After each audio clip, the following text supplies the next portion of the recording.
Hello and welcome to the latest episode of the Low Budget Review Show.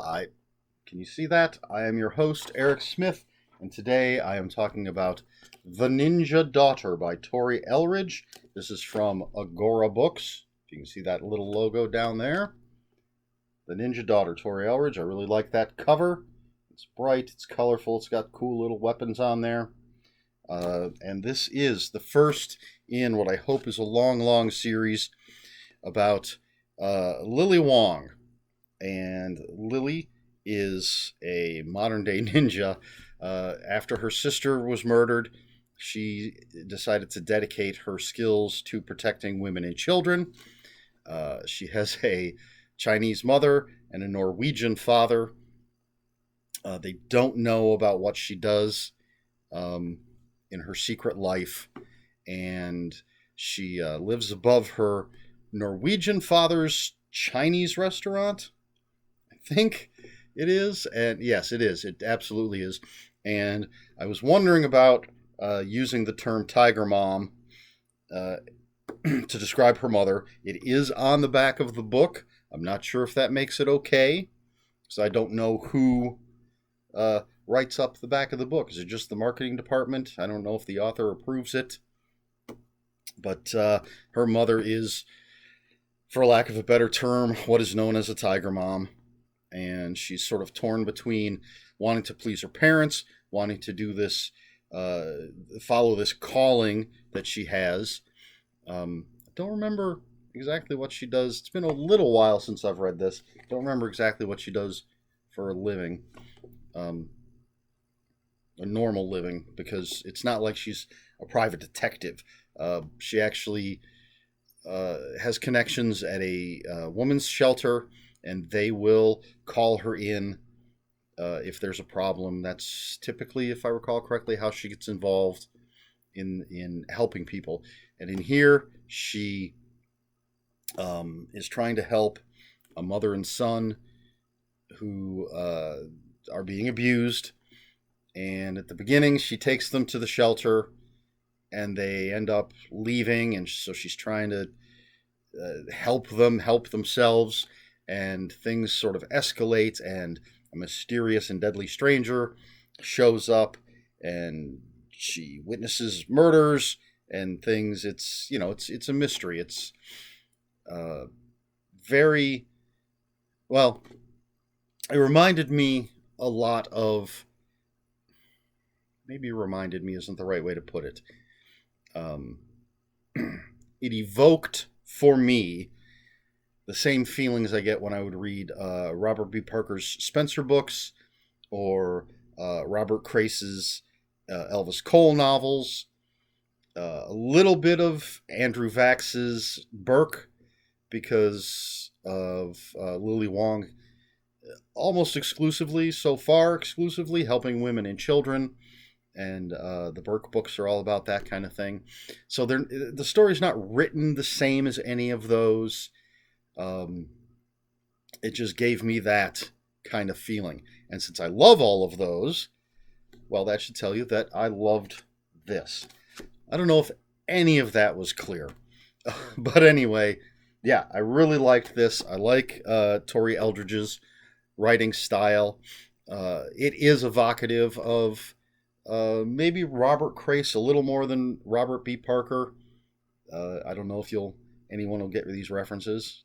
I suppose if you've read those authors, you will. If not, Robert B. Parker has a very crisp, clean. It's not a very verbose writing style. His books I can read very quickly, a day easily. Robert Crace is a little more. I want to use the word dense, but I'm not sure that that's accurate. He just basically, see if I can put it this way. To tell the same story, Robert Crace would have a slightly higher word count than Robert B. Parker, I think. But in no way boring, difficult to read. Just Parker has a I don't want to say slicker. I'm not sure. Hopefully you understand what I'm trying to say. And my whole point is this Tori Eldridge's writing style would be more akin to Robert Crace than Robert B. Parker. You get a little more detail. Um, I was going to say more character development, but Robert B. Parker really is really good at developing characters with few words. Um, Either way, I'll try to get back on track here. Lily Wong is a great character. We get to know her. We get to know both of her worlds. I really, really like her father a lot, which I think that's the way it's meant to be. He's the more, the more fun-loving, the more jovial parent. I think anyone who reads this is supposed to see him and be like, yeah, I like that guy. He's a great father. He's a loving, caring father. And then her mother, again, using the term tiger mom, she's the more strict parent. She's the more traditional parent. And she's not a character that I didn't like at all. She's just the more, if you were to meet these two in real life, I think you would be more drawn to her father than her mother, but they're both wonderfully written characters, and they do both love Lily Wong. And it's nice to see that family dynamic, which actually, in things like Robert P. Parker, Robert Crace, my Robert P. Parker books are there, my Robert Crace is over there. That's why I keep doing this.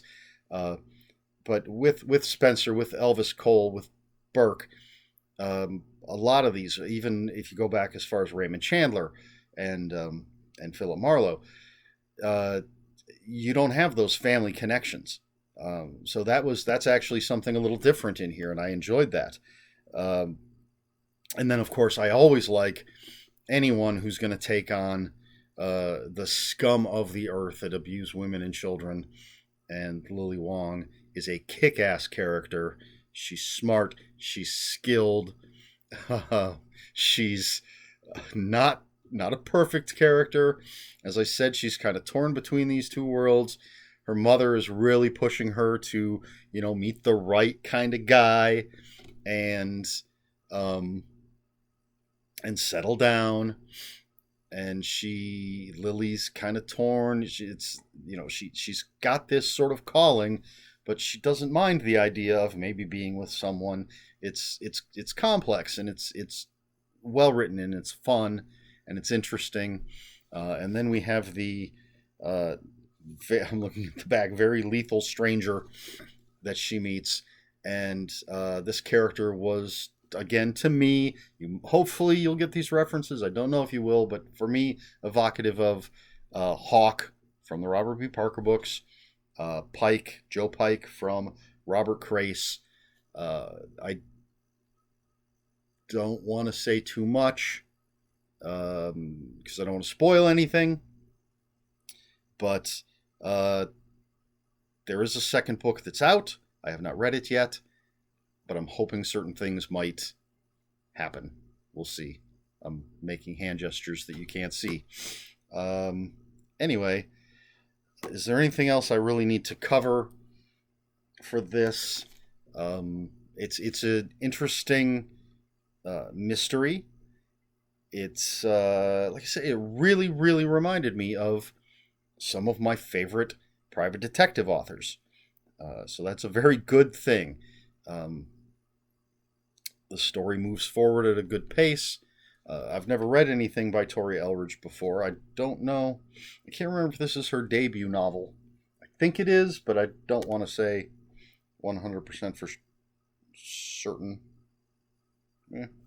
But anyway, I've already got the second book. I'm looking forward to reading that.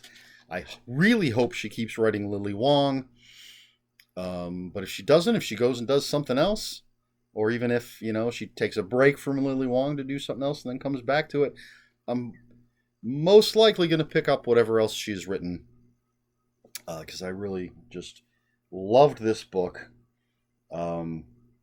Just good stuff. I don't know why I'm showing you the spine. That's the money shot right there. I highly recommend it. I don't recall what I gave it on Goodreads. I probably should have looked that up before I recorded this. It was at least a 4 out of 5, possibly a 5 out of 5. So right now, I'm just going to say let's give it a 4.5 out of 5 because I'm not quite sure. But if you look me up on Goodreads, you can look at other people's ratings, right? I don't know how it works, even though I use it. But so that's The Ninja Daughter by Tori Eldridge. Highly recommended if you're a fan of mysteries, private detective type of stuff, seeing scummy, shitty people getting what they deserve, action, family dynamics. It's all there. It's great. Can't wait to read the next one, although I do have other things on my pile that I'm reading first. There is an order to what I do, sort of, kind of. But there you have it. So, all right. What do I do at the end of these? If you have any comments, questions, or corrections, please put them in the comments below. We can talk spoilers in the comments. Just post a spoiler warning because we try to be polite here at the Low Budget Review Show. Please like, share, and subscribe. I've obviously, if you're a regular viewer, I've started adding that little subscribe circle on one side of the screen and the little link rectangle on the other. So feel free to click on any of that stuff. And do I need to vamp? I still haven't decided if I need to vamp at the end of these videos and give you time to click on those at a point where you're not going to miss anything important that I'm saying. So this is the vamping portion of the video. I said like, share, and subscribe, right? So I think I covered everything. This has been the Low Budget Review Show.